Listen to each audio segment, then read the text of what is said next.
Hello, and a quiet welcome back to the Dusty Codex. Today's story is one of the most staggering journeys in human history, a 2,000-mile migration across frozen steppes and vast deserts. It's a powerful reminder of the incredible distances people will cross in the name of freedom and home. It also reminds us that these same stories now travel across the globe in an instant. We are always curious to know where our stories are traveling to and where your corner of the world is. Please, take a moment to let us know in the comments where you are watching from today. In the bitter January of 1771, an entire nation, the Torgut Kalmyk people, numbering around 170,000 souls, made an unthinkable decision. They abandoned their homes along the Volga River in Imperial Russia, turned their backs on a life that had been theirs for a century, and embarked on a 2,000-mile journey back to their ancestral homeland in Dzungaria, far away in western China. They were pursued by the furious armies of Catherine the Great. They were harried and attacked by Kazakh and Bashkir raiders. They were forced to cross a brutal, unforgiving landscape of deserts, frozen steppes, and hostile territories. This is the staggering, tragic, and ultimately triumphant story of the last great nomadic migration in human history, a testament to an entire people's fight for freedom and cultural survival. This is the Kalmyk Exodus of 1771, an epic of human will against overwhelming odds, a testament to the enduring spirit of a people determined to choose their own destiny, no matter the cost.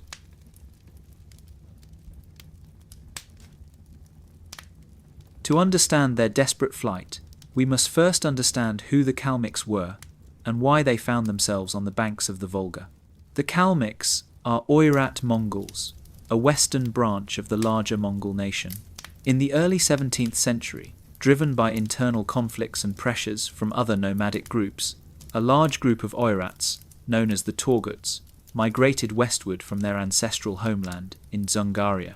They eventually settled along the lower Volga River, establishing the Kalmyk Khanate, a semi-independent entity under the nominal suzerainty of the burgeoning Russian Empire.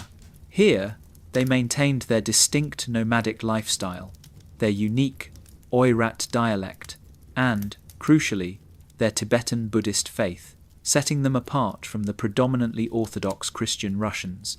For decades, this alliance with Russia was mutually beneficial.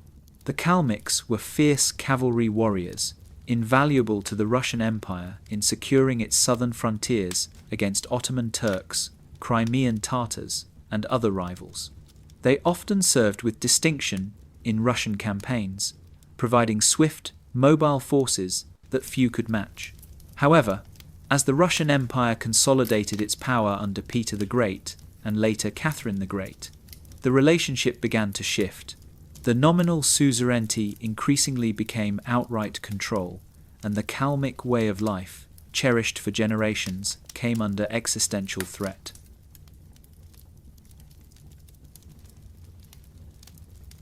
The pressures mounted throughout the 18th century. The Russian state, driven by its desire for absolute control and the expansion of its agricultural lands, began to systematically chip away at Kalmyk autonomy. Traditional grazing grounds were seized for Russian settlers, disrupting their nomadic economy.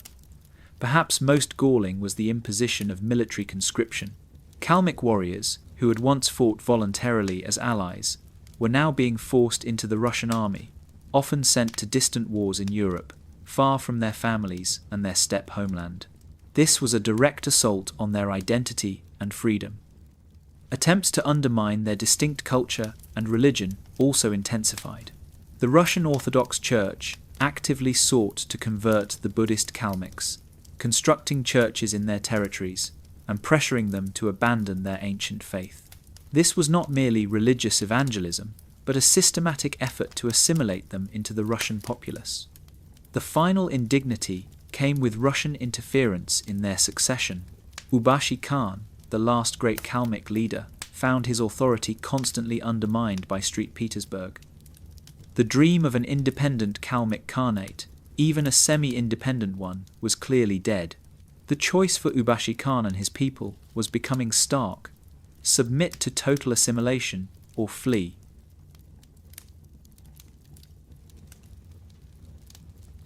The pressure from Imperial Russia had become unbearable. The land, the faith, the very identity of the Kalmyk people were being systematically eroded. They faced a choice no people should ever have to make: give up who they were or embark on a journey that promised almost certain death. If these stories of courage, resistance, and the enduring human spirit against impossible odds resonate with you, I invite you to subscribe to the Dusty Codex. Your support allows us to continue bringing these profound and often forgotten chapters of history to light. In late 1770, Ubashi Khan made his decision. He would lead his people back to Dzungaria, their ancestral lands, then under the protection of the Qing dynasty of China. The plan was audacious, dangerous, and required perfect timing. The opportunity presented itself in January 1771. The Volga River, their only barrier to the eastward escape route, froze solid. Under the cloak of winter, on January 5th, Ubashi Khan gave the order. The Great Exodus began. Around 170,000 men, women, and children, along with all their livestock and possessions, began their desperate trek across the frozen river and onto the vast, unforgiving steppe. This was not merely a military movement, it was the migration of an entire nation. The sick, the elderly, infants, pregnant women, all had to endure the journey. They carried their culture, their faith, and their dreams of freedom on their backs across thousands of miles of hostile territory.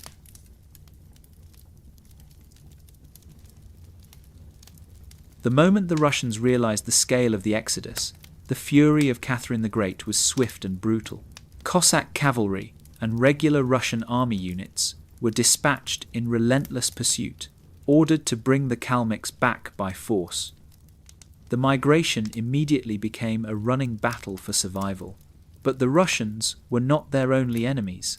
As they crossed the vast Kazakh steppes, they entered the territory of other nomadic groups, the Kazakhs, Bashkirs, and Kyrgyz, who saw the desperate Kalmyks as easy prey.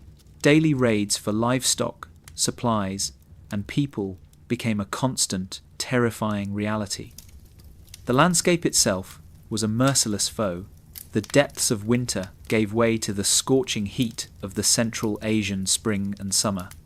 Water was scarce, food was dwindling, and disease began to ravage the weakened population. Tens of thousands perished from starvation, thirst, exhaustion, and constant attacks. The migration was turning into a death march. The losses were catastrophic. By some estimates, nearly 2/3 of the original 170,000 people died during the 6-month journey. They left a trail of bodies, graves, and abandoned possessions across 2,000 miles of unforgiving wilderness. It was a sacrifice of unimaginable scale, paid for the dream of freedom.